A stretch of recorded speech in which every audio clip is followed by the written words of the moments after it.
of my cigar. I want you, girl, you know this. Wine for me, don't hit me. Sweet mango, my baby give me sweet mango. Yeah, yeah, sweet mango, my baby give me sweet mango. Sweet mango, my baby give me sweet mango. Sweet mango, my baby give me sweet mango. Bad belly people go shame. My baby, you carry my last name. I know they mind what them do say. In love, baby, you ain't a complete me. Say you know be sexy, but I say you be sensible, girl. I feel you the way you are, my African lady. Physically, you know get this eyes, yeah. Medically, you dey boost my desire. Sweet mango, my baby give me sweet mango. Yeah, yeah, sweet mango, my baby give me sweet mango. Sweet mango, my baby give me sweet mango. Yeah, sweet mango, my baby give me sweet mango.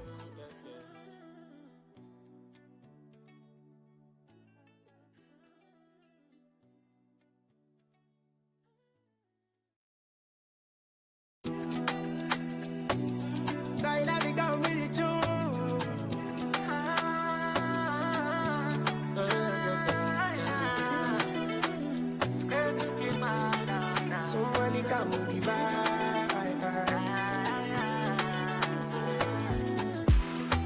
physically, you know get this eyes, yeah. Medically, you dey boost my desire. Black beautiful, melanin popping. My baby, oh, you make her the crazy. Oh. You dey jump me, oh, with your something. Baby, you dey confuse me, oh, with your something. Oh, Lulu Femi, my baby, one and only. Oh, Lulu Femi, my baby, one and only.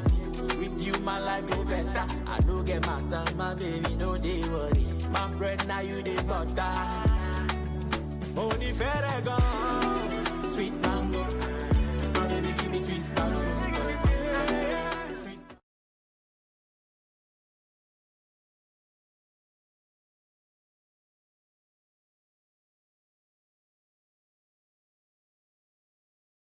What an impressive week it has been of exhilarating and incredible esports and gaming action. We are here at the final day at the Accra Mall for the Accra Esports Week. It's just been enjoyment. But I'm officially welcoming you to Championship Saturday, where we'll see who takes home, in fact, who gets a chunk of the 15,000 Ghana cedis right here at the Accra Mall for the Accra Esports Week. My name is Slimon, and this is the VGA Esports Show. Stay tuned, more updates coming from the Accra Mall Food Court. Accra Esports Week here to close out with the banger. I'm here with one of the guys responsible for us. Yeah, welcome to the show for the first time, and we want to say a big thank you first of all. Now, what is the main reasoning why you let us do this right here? Thank you very much, Sly. My name is Anthony. I'm a marketing manager at Accra Mall. Esports is a big deal in Ghana, not only in Ghana, but also all around the world, right? And Accra Mall is a community mall that supports communities from all walks of life. And esports is one big community that we like to associate with because, you know, we have young, gentlemen, ladies coming around to play video games, coming to enjoy what the mall has to offer in terms of food, fashion, you can name it, electronics and everything. So I think esports is something that Accra Mall really enjoys supporting, and I think we're going to support forever. Well, we love that you have that in mind. Now, are you a big fan of video games? Do you play yourself? I do play video games. Which ones are you playing? I used to play FIFA with my brother a lot, but I really like Tekken. I like the fighting ones. I like the Tekken. And I also like the car racing games as well. So hopefully next year when we come back, we'll see you take the controllers. Oh, for sure. I'm going to be playing Maximus. We'd definitely love to see that matchup. Thank you for speaking to us. The Accra Mall doing this big thing with us. And I'm joined here by the one and only Brownberry. Thank you for speaking to us. And what do you make of video gaming and esports in the country? Right. First of all, I'm excited to be here, very excited. And I represent the fans, the observers, and the non-gamers. Because I'm a non-gamer, I don't game. But I'm a huge fan of what you're doing. I love the gamers. There are people here who've been gaming for like 10, 13 years plus, and they're so amazing. And that's a community I'm not even aware of. You know, and I like to consider myself someone who knows what's really happening. So this is a bit of a shocker to me, but I'm very impressed with the different communities that there are, and I think it's growing. I'm just happy that people have actually started traveling out of the country because of esports. So I mean, the future it can only get bigger. Well, one thing we'll love to see before you go is maybe next year we see you grab a controller and also show us one or two things. Yes, I would love to. Like, I'm gonna start getting ready for this. So Max was telling me there's gonna be some sort of training for people like myself. So I'm signing up. Next year I'll be here. We'd love to see. Watch out for me. I'll be here next year. I'll personally take that on. I'll personally try to train Brownberry. Thanks for speaking to us, the VGA Esports Show, with all the live action here at the Accra Esports Week. Well, this year we told you we're coming bigger and better at the Accra Esports Week, definitely living up to the expectations. I'm joined by Gonzalo, who's a big Fortnite player. We'll be getting into some Fortnite conversations, but you being at the Accra and seeing something like this with gaming, are you enjoying the show so far? Yeah, for sure. I think this is a very good stage for us to meet together as players. We are always connected online, but this is a very important moment to show our skills and be here making new friends and experience new things. So that's just what it's all about, the fun in esports and gaming. Now, finally, before I leave you, we've got to hop on Fortnite. Are you a pro athlete? You want to go into the pro scene? Nah, I'm not a professional. Just a hobby that I do. I always play Fortnite during the weekends, and I try to get better in my skills, but I'm not a pro player. It's very definitely try my hands on with Gonzalo. Gonzalo, thank you for speaking to me on the VGA Esports Show, Accra Esports Week. Good afternoon, ladies and gentlemen. Welcome to the Accra Esports Week talks. Today we are going to be talking about the future and then the state of esports and gaming in Africa. Joining us today we have from Nigeria Oscar, who is a game developer from Africa Communicate, and we also have Maximus, who is the Vice President of the Esports Association of Ghana. Oscar and Max, thank you so much for joining us today. You're welcome. Yeah, thank you. Thank you. Okay, so before we begin, could you please enlighten us on what exactly it is that you do when it comes to esports and gaming? Okay, I guess I go first. Yeah. Hello everyone, my name is Oscar Michael, and yes, I like the term game developer. Yeah, because I don't build games anymore. But then the term game developer has to do with everyone that works in the game development industry. What I do lately is I work on the business side of the industry, so business, program management, and the likes. I used to build games, but that was a long time ago, and I pivoted into the business side because the business side of the industry is missing. What we have are mainly creators who don't know how to turn their creativity or passion to something tangible in monetary terms, right?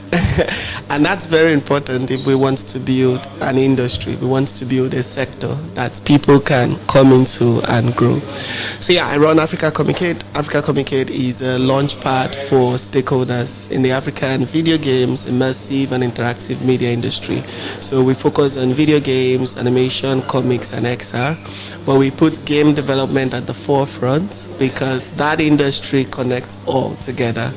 The tools, the skills in those industry, they're interchangeable with these other sectors. As you can see, and they're all connected. You can look at the movies we watch today, Marvel, DC, they all come from comics, they have games, they have movies. So it's really one big whole industry that is connected. And we're working to create a platform for people to grow from within the African continent. Yeah. Okay, thank you so much, Oscar. What should I say? Yeah, so what we do is develop and promote esports in Ghana. So they develop the games, we play the games. So we add competition to it. So we put prize pool on the game and see who will come on top of the competition, who will win the trophy. So for us, ours is the playing, the business side of playing or the entertainment side of gaming. That's what we do. So that's what I do as an individual. And that's why we came up with the idea of the Accra Esports Week.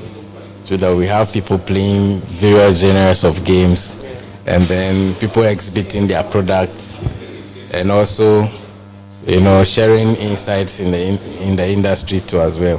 So that's what we want to do. Maybe in the future, maybe bigger. Usually we start something small and then it takes a life of its own, and that is the whole idea for Accra Esports Week. Thank you. Okay, thank you so much. Okay, so what would you say is responsible for how the industry is growing these days? So we've seen a lot of popularity or a lot of rise when it comes to gaming and then esports. What would you say is driving that? To be very candid, if we leave all the grammar aside, it's the relentless passion of the stakeholders. As of now, I don't know, there are very few people this industry is feeding comfortably. Very few people. But the people who keep on driving the industry, they are really doing it not just for the money, because they see, but because of the passion, and they see the potential of this sector. To be candid, if this sector can work, we have a huge opportunity for socio-economic growth. I think Africa as a continent is sleeping on this sector. Yeah, it's just like, for esports, it's just like sports. For game development, it's like entertainment. My favorite phrase out there, everybody knows me for it, is the global games industry is bigger than the music and movie industry combined together. That's how big the games industry out there is. And we've seen the opportunities the movie industry have created locally, in Nigeria, in Ghana, in Kenya, in South Africa. Look at what the film industry is doing for the youth. It's, aside even job opportunities, aside giving us, how do I put it? It's a means of expression. We get to tell our own stories. We get to share our stories from our own perspective, not the way the world wants us. You know, the way America has this African accent, right? We get to use our own original accents, tell our own stories. You see the way our comedy is unique to us. Just like there's British comedy, there's Ghanaian comedy, there's Nigerian comedy. It's giving us an opportunity to express ourselves, preserve our culture, connect with the world, and then also create job opportunities for one another. But it's an underlooked sector, and that's largely because the stakeholders who have the power and resources don't understand it. But thankfully, we have a few passionate people who are able to rally up any resource at their disposal to keep on pushing. From the creators to the associations to the family and friends that keep on encouraging us. You know, a lot are like, you're still in this industry, you don't want to go to the bank or something. Yeah, and I'd really say it's that collective effort of community and passionate individuals that is keeping us going. Because as of now, the government is not backing anybody, to the best of my knowledge. But better than before, there are now conversations, right? We're in the stage of discussing with them. But as to what is keeping us going, it's the people. And shout out to every amazing stakeholder there that's pushing. Yeah. I don't know if you like. Yeah, I think the passion is the thing, the dream to make it happen, the dream to let people know that this is the future, right? It's very important for us to understand that interactive entertainment is the future, and that's what the young people want, the next generation of people want. So you see the likes of FIFA, Commonwealth, Olympics, they are all trying to introduce esports into the traditional gaming space, because the young people, they won't go to the stadium and be shouting and screaming. They want to play on they want to be the Ronaldo in the game, they want to be the warrior in the game that they play. So that is the future side of it. So for us, we are doing it out of passion because we can see a future beyond the present, that is where we are heading. So we want to be the bearers, right? Yeah, so that's why we are doing it, and sometimes it takes a lot of personal investment of time and money that you have to do other things. You want to do esports tournaments for people to come and win a prize and all that. For us, it's the passion and the dream to develop an industry that will outlive us. That's what is keeping the industry, and I'm sure if you talk to other people from other countries, that's what they say. Yeah. It's a shared passion, it's a shared, value that we all have in the industry. Yeah. Okay, thank you. Yeah, so shout out to the passionate stakeholders that have been driving this so far. But Max, when it comes to the efforts that the government is making, would you say it has been adequate, and what do you think is the way forward? That's what's more that they could do to help us out? Government. It's always difficult, trying to get government to understand some of these things. Unless you have people of your who share the same mind or the same thinking as yourself, then trying to convince them becomes easier.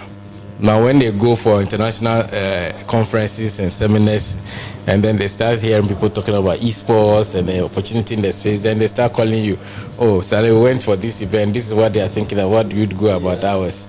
So it's usually outside in than inside out. So it's always difficult trying to get government organization. I won't even say government itself, the government institutions. Sometimes you go and explain esports to them, they don't seem to see the whole idea. When we're forming the e-football team for the national team for Ghana, GFA contacted us, organized a tournament, got some players, trained them, they competed on behalf of Ghana. So GFA sees the need for that because FIFA instructed them to do this. So it's an outside-in, approach. So for us, we want to be able to convince government by what we do on a daily basis and how we keep the passion going for them to know that there's a future in this space. We need to invest in game development so that even telling our stories, it shouldn't just be movies. It should also be, because movies we say movies are motion pictures. These interactive pictures. Exactly. So you can interact with the story, you can be the character in the story, So for me, it's a more immersive approach of telling our stories than just using motion pictures. Yeah, it's the future. So for me, like you said, the gaming industry is bigger than movie, music, streaming. That's ×2. So if it's that you want to grow the Ghana movie industry, why not invest in the same thing? So why don't we just invest in telling our story? So Cape Coast Castle or whatever, Yas Antua, we can give it a gaming treatment, which will be more interactive for young people, to enjoy than they going to sit and watching a screen and the story scrolling and that's all. But this one, they become part of the characters in the story. So for government, they need policy, we need investment direction. We need the money for the gaming industry to grow. Before policy. Exactly. I get that. So investment before policy. So it's very important. Other countries are doing it and they are seeing the benefits of that. You see Saudi Arabia. Yes. You see Saudi Arabia investing billions of dollars in that space. You watch them within a few years. We'll be wondering how did they get there? But they started gradually. We have to also start gradually. We have to understand that this is the future. Let's try, try Oscar. Let's try the association. Let's try the young people and see what they can do. That's how other developed countries do it. They get an idea, throw money at it, and they guide it and see how they can create value out of it. So for me, we need government to appreciate and understand that for us to grow the esports industry. Okay. Okay, thank you so much, Max. So when it comes to bridging the gap between the global esports state and then the one that we have here, what would we say are some challenges and how are we looking at addressing those? Yeah, so the challenge is the global people, they can see the future. They can see way ahead of the present. They can see the future. We are not seeing the future. We don't even know where we are. So until we find where we are, then we cannot even relate our location to what is happening globally. So we need to understand that first. Then we have to understand that it takes investment for people to develop an industry, no matter how big or small the industry is. So the way we invest money in gold and cocoa and make money from it, we should also invest in the esports industry, because that is the future of sports and entertainment. We need to get that understanding, then we can also make money from it. But when they are talking about movie and the gaming industry bigger than movie, if you are not making any investment there, you will make the money. It's also will make the investment in that sector, who will make the money.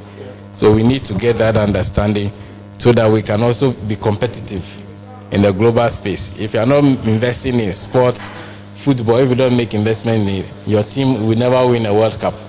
It's also invest their time and money in the particular sports that make the returns. If you don't make any money, luck doesn't work like that. You have to earn it. So for me, that's what I would say. Yeah. Okay. Maybe to add a bit to that, I'll go back to using the UAE, which he mentioned. Like, that foresight is very much needed. And, investing $30 billion in the gaming industry, which is what Dubai did, it's no joke. And they even went a step further. Like, everybody now is shouting tech. There's the startup visa, there's the tech nomad visa. Dubai did the gaming visa. Now, if a country or a continent or a region like that is known to always be way ahead, I mean, they have deserts, they are planting trees, they are creating their own clouds for rain.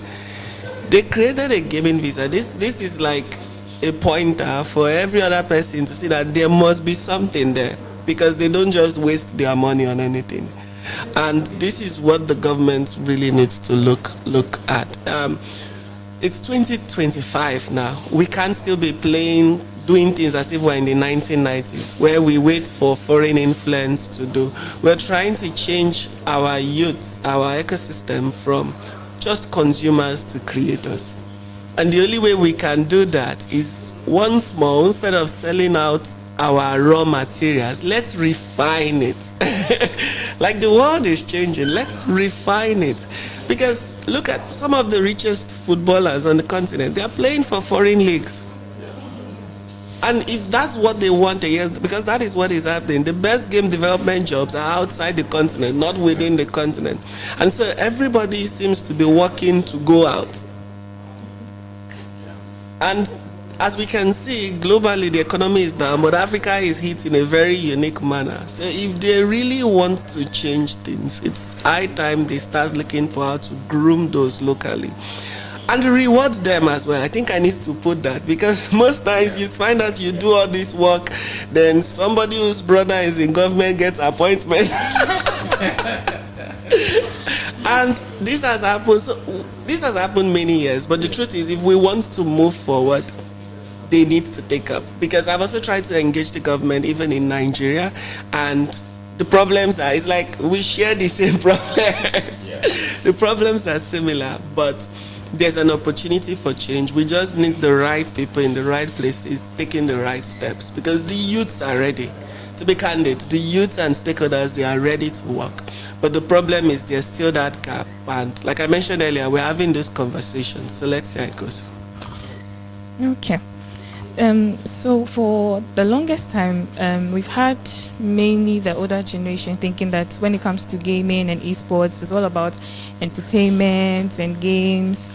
And I like how you started with creating more business opportunities, people being able to develop digital skills, the career pathways when it comes to this industry. So could you throw more light on that? Yeah, that's an interesting question. The first thing, I think one of the most exciting thing about that question is, remember how I introduced myself as game dev? The first thing is, you don't need to be a programmer to be in the games industry. Just as in esports, you don't need to be playing the games. There are so many career pathways. And in fact, I argue that the reason we are still where we are is because we don't have a lot of people on those non-technical sectors. We need more people on business, on communication, on marketing, on finance, because they are the experts there. And if you look at the global ecosystem, they have all these people, even on the legal side. Right now, we are doing a lot of things without the proper legal structures. And that is affecting us from competing globally. And when we even go globally, we are losing a lot of things because we don't know our rights. I'm reviewing contracts myself. It should not be so. I should have a lawyer on my team or on contract that reviews those things so that they can tell me loopholes. This is the issue we're having.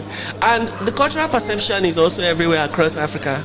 But what I've learned over the years is it's simply because there is no case study of someone that has made it big in gaming. To be candid, the music industry was the same thing. The comedy industry was the same thing. You tell your parents you want to be a comedian. You want to be cracking jokes they are cracking at home. You must be a joke. You get. However, when we started having comedians like Alibaba and the others, Basket Mouths, going global and making millions, hey, now you want to be a comedian, I will sponsor you. The same with football. Those people that were playing the Nigerian football leagues in the 80s, where are they? Nowhere. But when Kanu, Okocha started getting Mikelobi, everybody now go and learn football. The same with music. The early musicians, they play their records, they die, nobody knows them. But Two-Face, Ashake, Davido, almost all Nigerian youths now is artists. And their parents are backing them. So the main issue I've come to see is, who is that case study? Who is that person that they can look up to and say there is a career? Because in African communities, the first thing is the parents really want you to be successful. That's the simple truth. So as much as it can be annoying, they're actually looking out for you because what you're experiencing, they have experienced it. Yeah, and then it's in the creative sector again. One thing that is common in the creative sector is even in the film industry, as much as they are stars, the rate of success is not, it's the percentage, the gap is high. Okay, it's like for every 2,000 person, there's one star. So it's very difficult to shine. But the beauty with the games industry also is, like I said, there are many opportunities. It's like a corporate work. It's just because we are now the ones having to set the structure. Yeah, because I've spoken with parents that came from like diasporans or so, they understand the value of the industry because they've seen the opportunities. But for us locally, our parents are only exposed to go and grind pepper and you go and play game.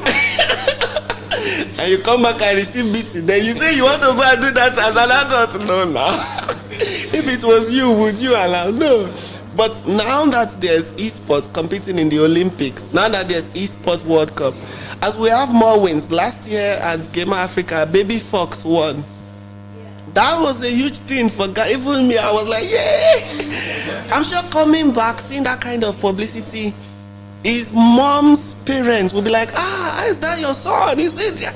If one of their children says they want to go into, they will be more open to letting him pursue because now they are seeing those case studies, those role figures that they can point to. And that's what we as stakeholders need to really do. It's our job now to show that this is not, yes, it's the games industry, but we are not playing. It is business, right? And they can actually build a career. And I know it's tough, but we'll get there. Because I've trained, like I said, I used to build games. I've trained people before when they are SHS, and now I have like 2 of my students that have gone to university. One is working in the UK in a game studio, another one is in the US. He's running his own game studio. Now these people, it's because their parents were exposed early on and they allowed them learn game development when they were in secondary school, and now one of them is working. So with those kind of case studies, more and more people will be open to, because the truth is, people just, Africa is tough. You can't pursue passion when you're hungry. Yeah. So for me, I agree with Oscar. It's an example. If you have an example No, you don't need to do a lot of talking. And usually when you talk to parents and you mention, oh, the prize pool for Esports World Cup was $60 million, they go like, what? Yeah, so can you imagine? Yeah, football, yeah. Even all those lawn tennis and all those Formula One and the rest. You know, so you are having a whole country funding an Esports World Cup with a huge prize pool, which is even higher than traditional sports. So realize that now, when the parents hear the money, they go like, okay, then I'll let my child continue playing the video game. So for me, those are some of the examples. So you have some of the local boys also playing, and then some of them traveling. So they travel, and then they ask you, where did you go to Saudi Arabia? Oh, I went to play video games. Yes. So anytime you go to the airport at the immigration, you ask, when they tell you you're going to play video games, they look at it like, are you serious? They say yes. You know, there was this woman, immigration woman, said she keeps beating her son for playing video games. Those days, last year or so, last 2 years, we were taking 16 or 17 people to Saudi Arabia to go and play a competition. And when she heard it, she was like, okay, now I'm not going to do that. I'm going to encourage him to play more. So I think that we need those examples. And like you said, it's not a playing. You have to work the hours. If you want to be a good footballer, FC 25 player, you have to bend the hours playing and practicing and all that. It's not a game of chance. Luck doesn't work in this space. You have to work the numbers, train yourself, be disciplined to be able to succeed in this space. Yes. Yeah, so I think if we have like a bank or some form of documentation for all these success stories that we can share whenever we're trying to convince somebody to maybe allow their children to continue in that path or anything like that. Okay, so that kind of brings us to the end of the AEW talks that we're having. We are currently at the Esports Academy, and the finals for the Accra Esports Week is going on. So we have about 15 games, FC24, we have NBA, and the national and even global champions are here competing. So before we end, Oscar and Max, are there any last words that you have for us? Companies should come on board and support this game, the Esports Week and esports and game development. We need that. A lot of the times, you know, some products can be best, you know, sold when it's treated in gaming. I have a Caleb, you know, Caleb developed this, you know, fighting gems. You are training people how to brush their teeth, why they must brush their teeth, and then you are fighting gems, and then using your toothbrush to fight the gems. Brilliant idea.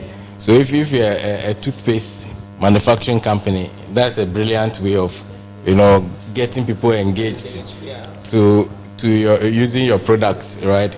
So for me, any industry, you can use gaming or game development to treat that. If it's education, if you want to teach people science and maths and whatever, you can still use gaming to do that. So any company can invest in game development and even the entertainment side, which is the esports that we are doing, so that we grow the economy together, right? So that if you're a bank, if you're investing in a player, if the player is traveling, they can wear a jersey branded with your logo and all that, you know, funded by whatever bank it is. So for me, because it's multi-sectorial, every sector must come in to also contribute their part, right? So that we can grow the industry together. Because we don't want to do the struggling and they come and benefit later. If somebody wins $1 million prize pool, the money will go into a bank account. Yeah, definitely. So if you are a bank and you're not supporting, why should I put the money? I'll keep it in my house, right? So for me, that's what we need to do. We need to encourage people in the space by supporting them and partnering with them. Yeah. Yes, I'll build upon that and say, just as you mentioned, it's a cross-sector field, if I can put it that way. And I mean, I worked in I worked in TikTok just last year, and one thing I can say is one thing I learned very well is this is where the next audience are. Your market, the people you want to sell to, the Gen Zs, the Gen Beta, Gen Alpha, even millennials, this is where they are spending their time right now. Right? So, and it's called the gaming audience. If you want to connect with these youths, if you want to connect with these people, this is the medium. And gaming goes beyond just play. Like you mentioned, there's gamification, there's game-based learning. So you can gamify your process. Game is used for education. Duolingo is a game. You can put those principles into your business, and then you can come into these sectors to learn how to market to the next generation of customers and consumers. So if you are not working with us, you are playing. So reach out to us. Reach out to us. Reach out to the Esports Association of Ghana. Reach out to the various communities, the stakeholders working, and see how you can be a part of this, because we are building the future and the best time to join is now. Yeah. Okay, Oscar and Max, it's been so lovely having you, and thank you so much for coming.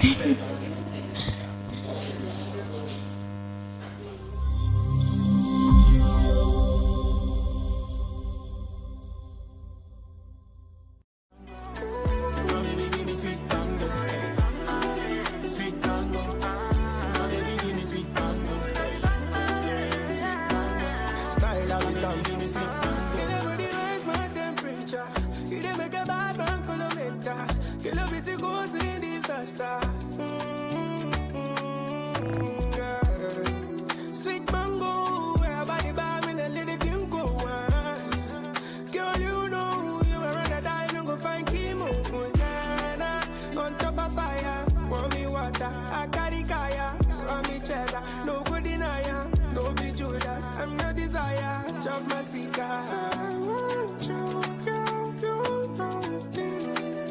Wine for me, don't hit me.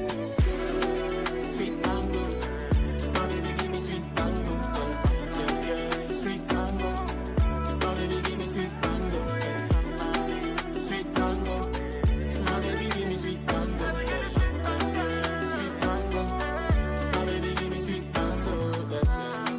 People go shame. My baby, be you carry my last name. I know they mind what I'm doing. In love, baby, you way they complete me. Say